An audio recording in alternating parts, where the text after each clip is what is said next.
Multigrain పిండితో pasta మనం అట్లా తయారు చేసుకుని వీటిని ఇక ఆవిరిలో ఉడికించుకోవటానికి చిల్లులుండే ట్రే తీసుకుని దాని మీద ఈ పాస్తాలన్నీ పెట్టేసి మూత పెట్టేసి ఆవిరిలో వీటిని ఉడకనిస్తాం.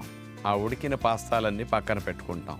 పొయ్యి మీద ఒక నాన్ స్టిక్ పాత్ర పెట్టి అందులో మేగడ వేసి ఎండుమిరపకాయలు ముక్కా చెక్కలా చేసుకున్న దాన్ని కూడా ఇందులో వేసేసాం.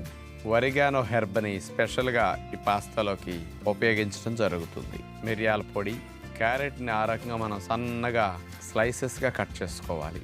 క్యాబేజీ స్లైసెస్, క్యాప్సికమ్ స్లైసెస్, టమోటాను కూడా అట్లా చిలికిల వలె కట్ చేసుకుంటాం. స్వీట్ కార్న్ గింజలు, బయట అయితే వెజిటబుల్స్ తక్కువ ఉపయోగిస్తారు, మనం ఇక్కడ ఎక్కువ వెజిటబుల్ స్లైసెస్ని ఉపయోగిస్తున్నాం. వీటన్నిటిని తాలింపులో దోరగా వేగనివ్వాలి.